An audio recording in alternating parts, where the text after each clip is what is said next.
Hey, welcome to another episode of Conversation with Dr. Silva, the TV show where your voice matters. Here I bring guests come talk about things that they're passionate about or want to share a message with the rest of you. And as the African proverb says, it takes a village to raise a child. What John F. Kennedy says, that's not what your country could do for you, but what you could do for your country. And I say, what can our community do for each other? And that's what we have. Today we have a repeating guest that has come to our show many times. Haim, welcome back. Thank you for having me, and I mentioned that before. I love to be here. Well, I'd love to have you here. I love our Yes. conversations, actually. And Haim, what are we going to talk about today? We'll talk about positive and negative that people use a lot. I hear it a lot. I'm sure you do also. Yes, I do. People talk about positive and negative, and they refer it to people. And that's kind of, it's trigger me. How you can convert something that is chemical, positive and negative, and you apply it on people. And the funny part, it's not match. I don't see any reason or any correlation to do that. Because when you take it from the chemistry part, the battery, for instance, battery in a car, they have positive, they have negative. Right. Without the both end, you can create energy that will make some chemical reaction and give you power to start the car. Okay. So when you say on people, you negative person, it's supposed to be positive. It can be only one part. Yeah? And it should be cut in the middle, which is mean the same way that you have negative, same way that you have positive. But when we talk about that, when you use it as a phrase, we don't use it that way. Which is mean when I say you negative person, so you're 100% negative, there is no positive. You know, if I say, no, I'm positive, so I'm 100% positive, there is no negative in me. So it doesn't work that way. Yeah, and I will suggest, if you can start to use some different term about that. Okay. And I can explain. When you hear people say I'm a positive person and I stay away from negative people. Okay. We hear that a lot. All the time. So what does that mean? How does that play out? Let's say that you walk into the room, right? Full of people. You go a bar, room, place, that there is people inside. Some of them you know, some you don't know. Okay. Yeah? So you start to look who's inside there. Right. And the people that you know, oh, I know this guy. He's negative person, and all the time I don't want to hang out with him, so I go to the other side. Okay. Yeah, because I'm positive person. I don't want to be around negative people. I will go to the other side, and you watch the other side. There's another person that you also know. I don't know. Sometimes he's like this, sometimes like that. I don't have mood for him tonight. Yeah?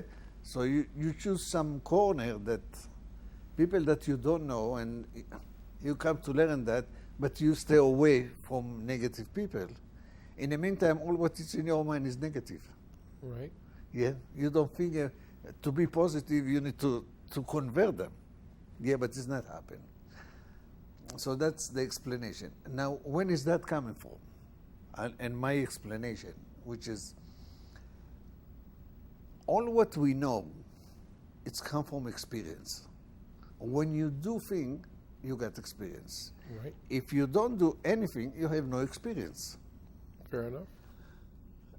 When we start to get experience, when we kid, yeah, when you reach the time that you can do all kind of your own, Right. yeah, so you want to do things. The grown-up stopping you, which is your parent, your older brother, your older sibling that's around you, say you're too young, it's not for you. No, no, I don't want you to do that. Let me do it for you. You're not ready.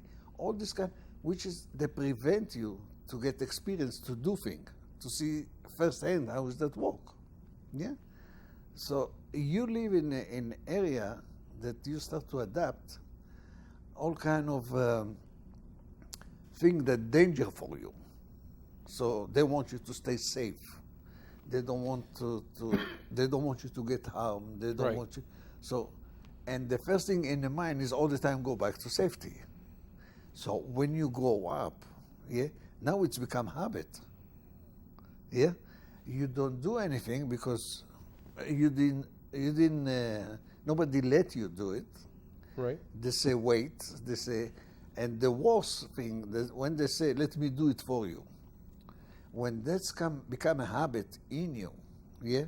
When you grow up, you all the time wait for someone else to come and do it for you because you don't know how to do things. Yeah. So because you don't want to be bullied, you don't want to be the life, the people that joke about all the time. You don't want to be in the center of attention. Yeah. So you don't even try to do things that you have no experience. If you don't have experience, you all the time stay out, stay away from things. Yeah. Now people say you're negative because if I come with great ideal, I say, Cello, let's do this. That's going to help us, going to take us a few steps in life to do better in life. I don't know. I'm not sure. I never did that in my life, and I'm not comfortable. No. Next time. So this is a negative person. It's not willing to do anything. I don't want people like that in my life. Yeah. From my end, yeah, I don't want to be bullied because if I start to do it, and I'm sure it's not going to come good. It's not going to be perfect. Yeah. So I don't want to do it.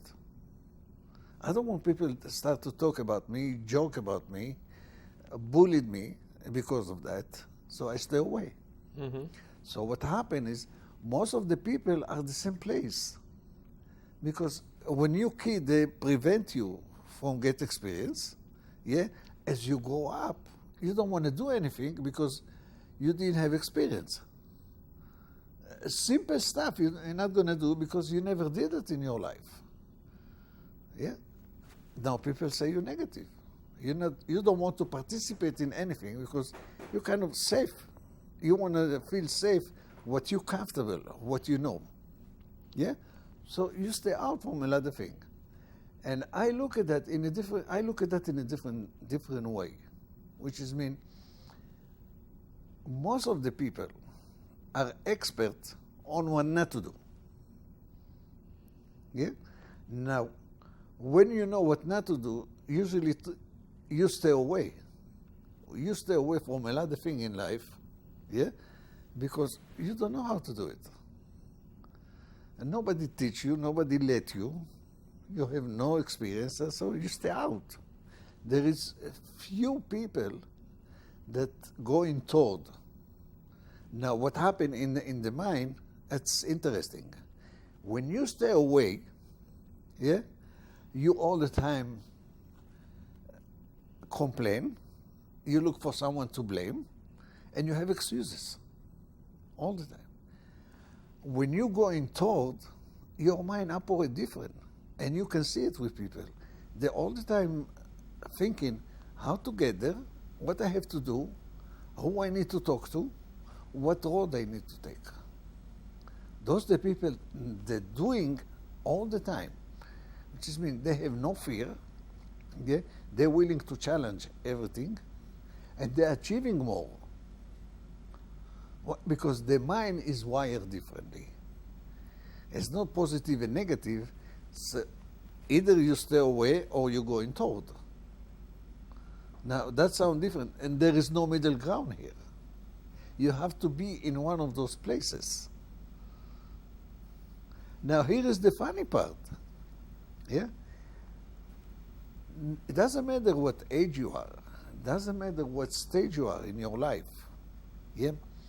When you make a decision to start to get experience, yeah, you eliminate 3 things in your life. You never fail.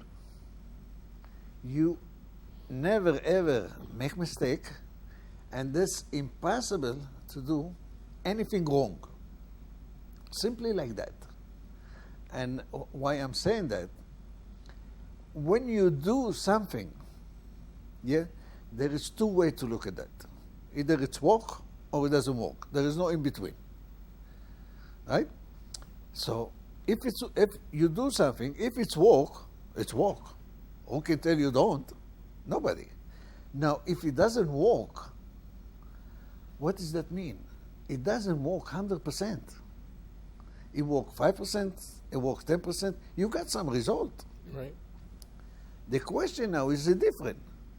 If you want to keep doing that, what you need to tweak, to change, replace, add, or you can say from experience now, I did it. It's not for me. It didn't feel right for me. So I don't want to do it anymore. But that's come from experience. Now, more and more things that you put your hand on, and what we call try, because there is no try. It's you do or you don't. That's what Yoda says. Master Yoda from Source. Do or do not. There is no try. So when you do more and more things, throw that in there. When you do more and more things, basically you get experience. When you get experience, you know how things work. Now you become guru to other people. But Haim, I have to pause here for a second. Let's go back to the people that you go to a party, and like you mentioned, there's some people, it's like, oh, I don't want to talk to that person because that person is negative, or I don't talk to that person because he's negative sometimes, other times not. I just want to stay away from them. But he said that their minds are wired differently. If that's the case, then he talking about if it's a genetic thing. I'm thinking that it's a choice. A person could choose to be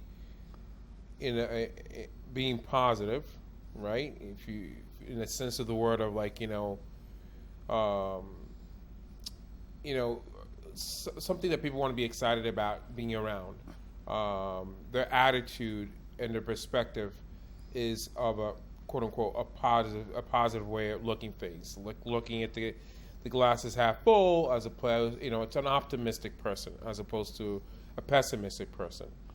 So and we all have come around people that way. I mean, I know somebody that I know that constantly is always complaining about something. Everything's negative. Nothing's ever positive. And I say, like you said beforehand, it's like, you know what? I don't want to be around that person because that person brings down my energy. My energy is here, and I see things in a positive way. But when I'm around that person, I feel like I always have to work extra hard to kind of make that person see things in a more positive way. Where if I'm around other people that have the same kind of perspective and attitude, it's synergistic. We just kind of like feed off each other, and it's a positive aspect that we're around. But when I'm around other people that way, I feel like I'm drained. So I really want to go. I mean, I understand what you're saying as far as like people that work towards getting experience, working towards something, as opposed to somebody that doesn't. I get that. But as far as being around people that all the time they're complaining and, everything's negative, everything's bad and everything else, I want to stay away from those people because, I'll tolerate it to a certain extent, and I hope that I could model for them. But otherwise, I just don't. I'd rather spend my time with positive people we're going to create a synergy that's going to basically enhance each other, to be in a realm where there's a lot of negativity around the world. There's a lot of, you look at the media, you see all the negative news and the scandals and the corruption and everything else.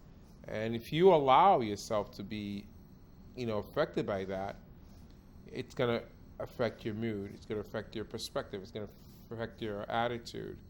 Where if you choose to be where other people choose to be in around where there's a positive type of realm, it's much conducive to them. It's a healthier environment to be in. Well, I'm glad that you mentioned that, and there is a term that you use that I like that you use in that, which is the optimist and the pessimist. Right. Yeah, the optimist see all the time the option that you can. A pessimist sees the otherwise, why you can't. Right. And now, what happened with the pessimist? Yeah, and for him, he argue all the time because he's argue with reality. That's what we call complaining. When you complain, you argue with reality, Okay. which is mean you all the time say what it doesn't work. Yeah, it doesn't work because you have no experience. Now your job, yeah, is if you want to be a leader, yeah, a leader lead the pessimist, not the optimist. The optimist follow you, but you need the pessimist because you need to create value of people that follow you. So when it's come to the pessimist, yeah, the first thing that you have to do is stop argue. Because when you argue, you bring flame into the fire. Okay. Yeah. What you need to do, you need to keep your mouth shut. And now tell me more why you see it that way. The key is every person want to talk. There is not many people that willing to listen. So the person is say, if they don't listen to me, yeah, I will be against all what you said. This is the way you can hear me. Mm-hmm. So when I let you the stage, yeah, now you stuck. You don't know what to say. You can argue with reality. Because now you need to come up with something that you have no experience. If you have no experience, you're not going to put it down. You will put down if I say something and you're going to prove me wrong. And that's what happened. We like to prove other that we the right people and you're the wrong person. And it's no right or wrong here. It's point of view. Right. Now, if I let you to express your point of view, yeah, you need to come up with something that's holding ground. You can come with something that's not holding ground if you don't have experience. You will be afraid to say something that you have no experience. Right. Because, again, you're going to be bullied, and you don't want to be bullied. That's the key. So when you start to do something and you get experience, that's give you the upper hand. That's make you above a lot of people. How does that sound now?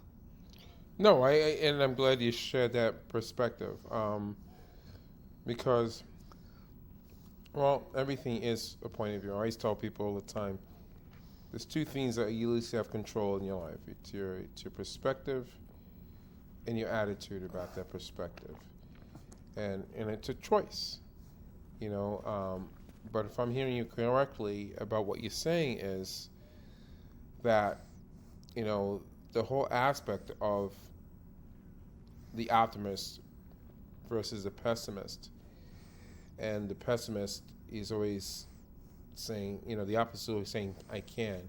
The pessimist is always saying you can't. So if you're saying that you can't, you haven't built up that experience to give you the confidence to say that you can. So, it's an interesting perspective. I have to go home and digest that a little bit more because it's something. It's a different way of looking at it, and so it's something that you're introducing to me because I was not aware of that. So I have to digest it, but I hear where you're coming from, and so I do appreciate that. You talk about another key, which is attitude. Now, here is what happened with attitude. Attitude built from three components: what you feel, what you think, and what you do. That's build your attitude. Now, if what you feel and what you think or what you do is not in line, so which one is out? That's come in your attitude. People sense it and feel it, and you don't look good in that moment, because what I'm supposed to believe now? That what you think or what you feel? If it's two different things, which is mean you're not clear about what you're saying. Yeah, and that affects your attitude. You see people yelling and screaming and shouting when their attitude not in place. They don't know. So people scream and yell because they want to be heard. They want to make a point. Okay. They want to force their opinion on you. So they say, if I scream and yell, it's going to be loud. He must to hear me, and he's going to follow me. This is not the case. People hear you, but they're not listening to you. Right. They will start to listen when it makes sense to them or make them feel good. Yeah, that's that you yell and scream, it doesn't mean anything. It just use loud voice to say what you want to say. Interesting. You just said something right now that it's like they will listen to you when you make them feel good. So my question then, after you saying that, is it possible a person may actually listen to somebody? I know the yelling and screaming people automatically shut down for various different reasons. Maybe from past experience with a teacher or a parent. So you automatically, it's a defense mechanism. So you automatically shut down because it's hurting you. It's affecting you in a negative way. But so my question is it possible to maybe, if a person is not yelling and so on, it is making sense, but it doesn't necessarily make them feel good. Sometimes it may make them feel uncomfortable. But some people two people may deal with uncomfortableness, being uncomfortable in two different ways. One person may say, okay, it's challenging a belief that I had. So that's why it's making me feel uncomfortable. Where the other person may just say, yeah, I'm feeling uncomfortable. I got to stay away. I got to move away from that feeling uncomfortable. So, because I think it's human nature to always go back to what's safe, to what's nurturing, to what's comfortable, and so on. So one person may just back away from it and not feel good and still not listen. Where the other person is like, you know what? It's an opportunity to learn. I know that I'm feeling uncomfortable right now, but I'm only feeling uncomfortable because it's challenging a belief that I had. And that's okay. I don't mind my belief being challenged. That obviously takes a certain type of maturity level, I believe. Some people, when they're being challenged, their belief being challenged, they're like, no, I'm right, you're wrong. I'm not going to allow you to persuade me in any other way. Where the other person may say, you know what? I don't mind being challenged. It's okay. It's challenging my belief. I'm feeling a little uncomfortable because that's all I've known and believed all my life, and this person is making me look at it and challenge myself. So that person may be welcoming that sense of being uncomfortable, where somebody else may not. Does that make sense? Yes, you're right about that. Yeah, and that's come from feeling play the biggest or the main effect in our life. We just don't realize that.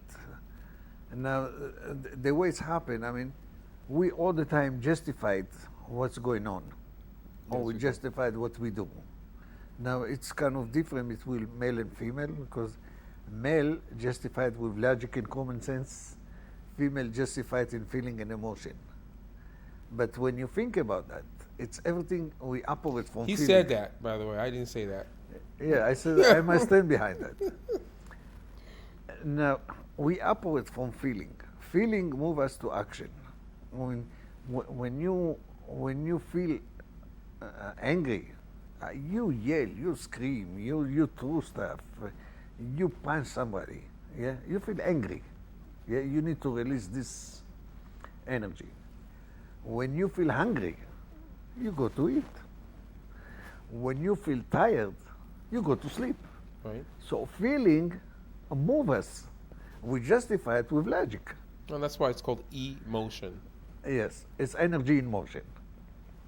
Yeah. So, but because we, from young age, we learn to hide our feeling, we don't express that, we missing a lot in life. Because people will attach, people will connect, people will do something with you, yeah, according to you make them feel. It's not if it's logic. Logic, it doesn't work. Common sense doesn't work. It works to degree, yeah, which is, when you think about logic and common sense, it's in sequence. It's supposed to be in sequence. 1, 2, 3, 4, Right. come to 10. Now there is no 11. This is the way the logic work. Yeah? But when you work with feeling, there is no sequence. You all the time know how you feel, and you behave or do according to that. Right. So you never stuck like you stuck in logic. Because we learn from young age to hide our feeling, to work only with logic, only from our head. We're missing a lot because we reach the point, now what? And you hear it many times, now what?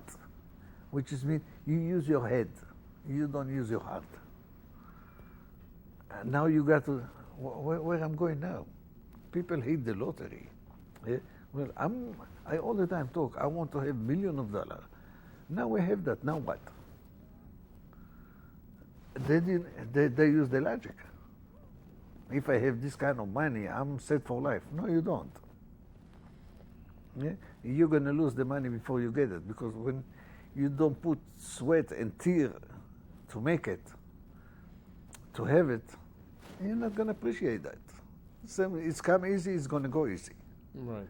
Yeah, if you hit the lottery, right? Now you have millions of dollars, right? It's like to give you Mercedes, but you don't have driver license. You're going to destroy the car. You don't know how to drive. Right. Yeah. So the first thing that when you hit the lottery, what people need to do, now go and learn what is mean money. You need to learn that before you even use it. You use something that you don't know how is that work, you're going to lose it. Sure. Yeah.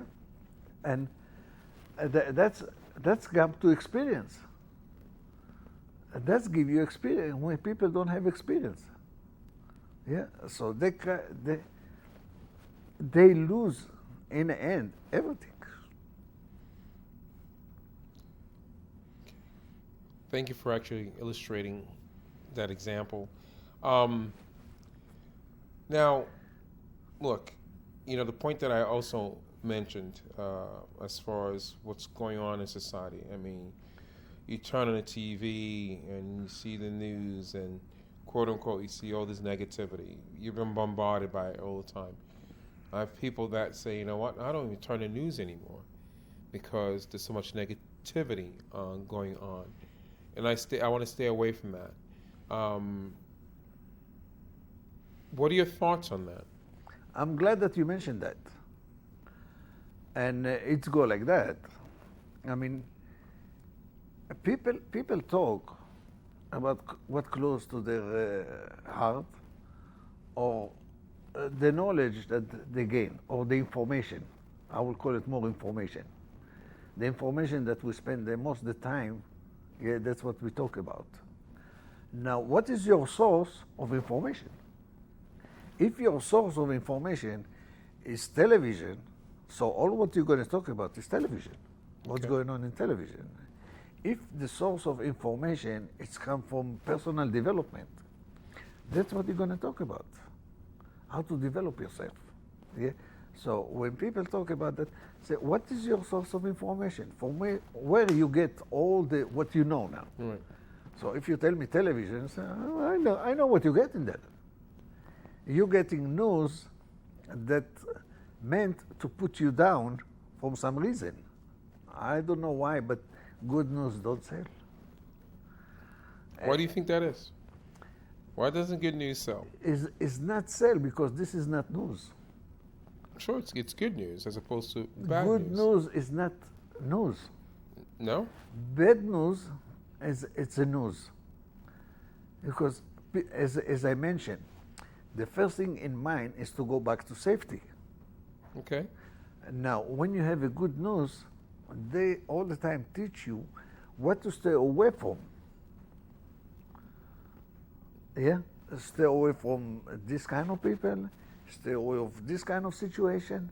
Why? Because you're going to be hurt. That's going to affect you. So stay away from that. We warn you. Don't say we didn't tell you. When would they give you good news, which is mean you need to go that route, that's going to make your life much easier, better, yeah, more rich, more fulfilled, yeah. But they don't do that because the first thing in their mind is to go back to safety, and let's go to the area for your habit and belief, Okay. which is mean your comfort zone. Your comfort zone built from all the habit and belief, because all what you know, yeah, and you do on autopilot, that's a habit. Yeah, that's come. You do things because you believe this is the way to do it.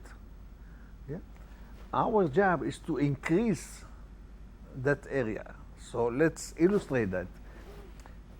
All your comfort zone, it's a big room full of light. Right. Because all what you know, all what you do, all your habits, you're comfortable. You know them. Because you're doing that again and again and again and again. It's become habit. So everything that you do without thinking, that's a habit. Right. So if I ask you to do something different, that outside of your habit, you need to think about that now. We don't like to think. Because that's extra work that we're not used to. Right? So our job, if you in that room, is to increase, to make it bigger and bigger. Now, you hear many people say, "Oh, I'm thinking outside of the box, and I'm expand my comfort zone all the time." So if you in room full of light, that's everything you see, everything you know, everything is a habit, which is when you go into the dark.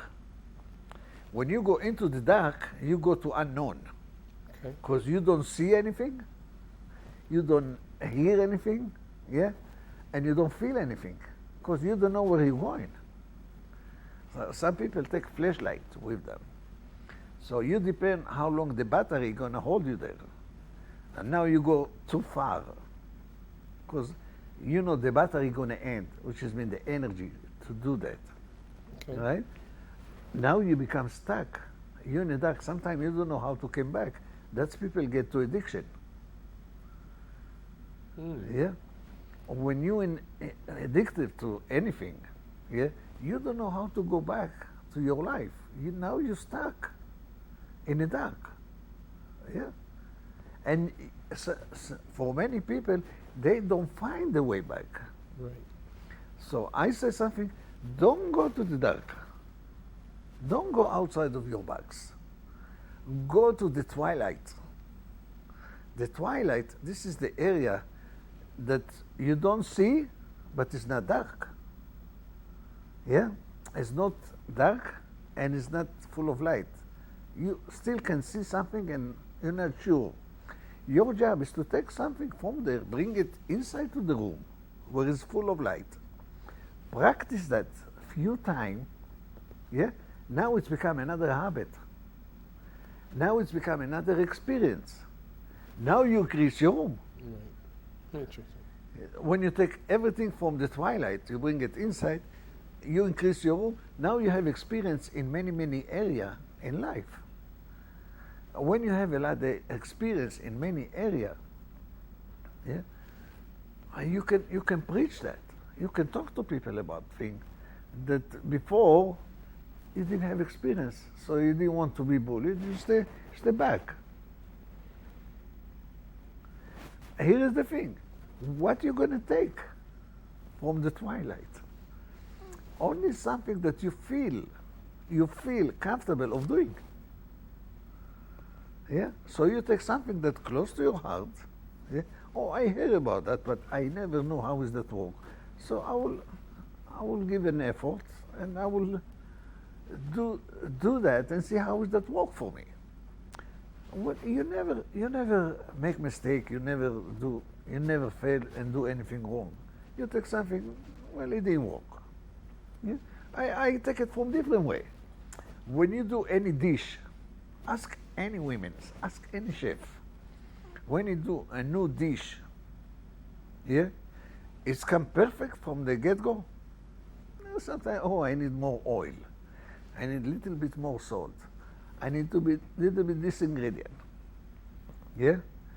So it's not perfect because you have room to make it better. Yeah?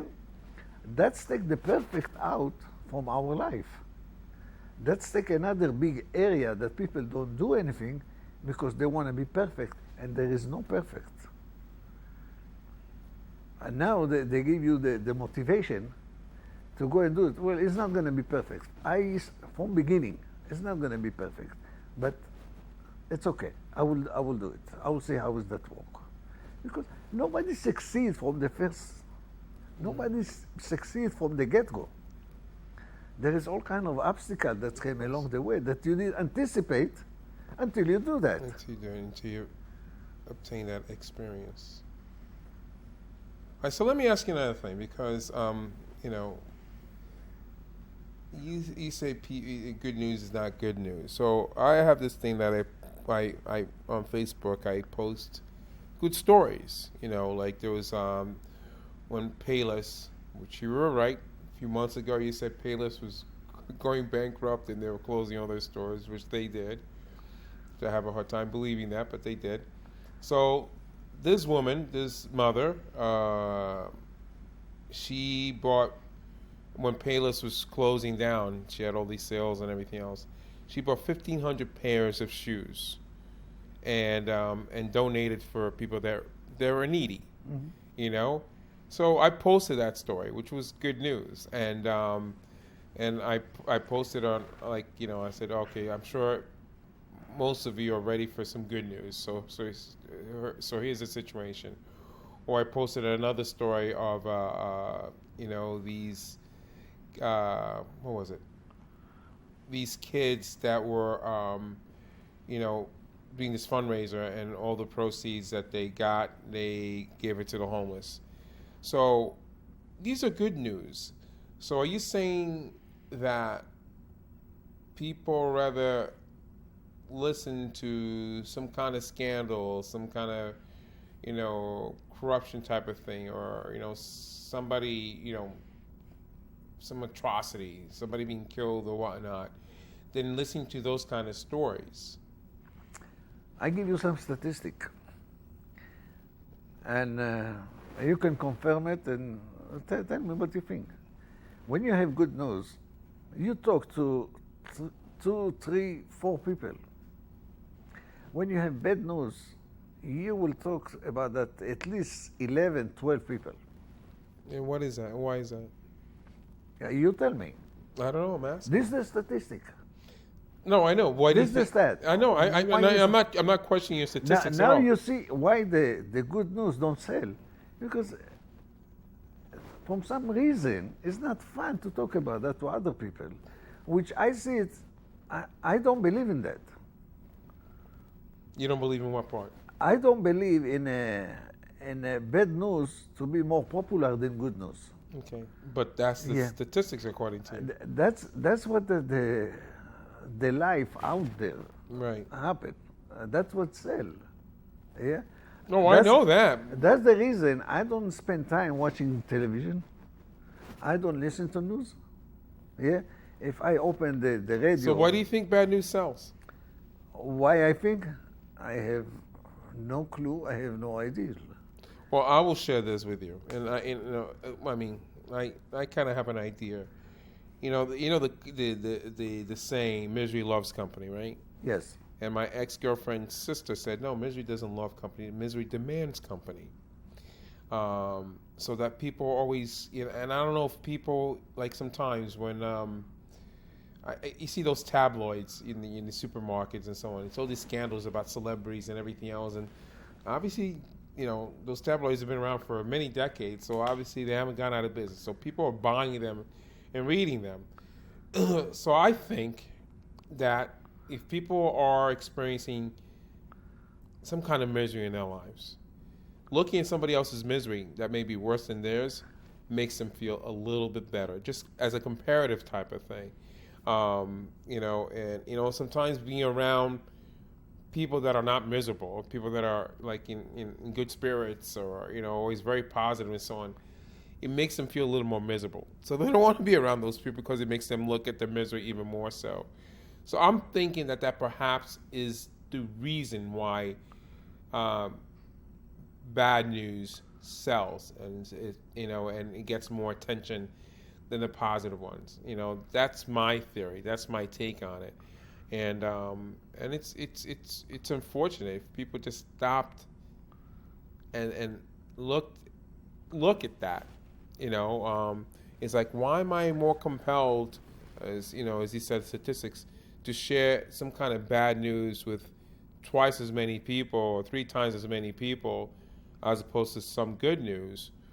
What is that about me? I got to look at myself that makes me want to do that. What's going on with me that motivates me, to engage in that kind of behavior? But as you're speaking, I have some idea. I don't know if it's gonna fit or you're gonna stay. It's about the drama. Now, you move people in 2 ways. Either you make them laugh or you make them cry. To make people laugh, you need to have skill. To make people cry, you tell a story.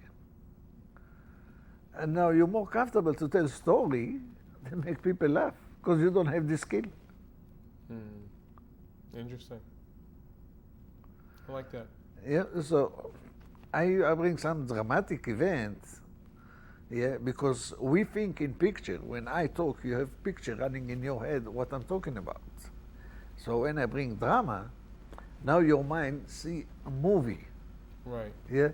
When I tell you joke, again your mind see movie, but that forces you to laugh. Right. To do that, I need to have skill to make you laugh. But to make you cry, that's a different right. setup. To tell you some horror story or sad story, which is more close to us from some reason, that's easy for us to do. It's interesting. To make you laugh, it's hard work because I need to have that skill. If I don't have that, how I make that? I always feel comedians are probably the most intelligent people out there. Because they pick everyday kind of mundane type situations and they put it in a way that makes you laugh, and you have to be able to decipher that and be able to pinpoint that and analyze that and say, hey, interesting. I don't like that. Well, Haim, look, we've come to the end of our time here. Oh wow, it's run fast. Time does fly by pretty quickly. I just want to say thank you for again coming to the show and speaking about a topic that affects all of us. I mean, these is something that we deal on a day-to-day basis, and again, it affects how we feel, what attitudes we have, and how we are out in the world. So thank you again. You're welcome. And I want to thank our viewers here for another episode of Conversation with Dr. Silva, and come again. Have a good night.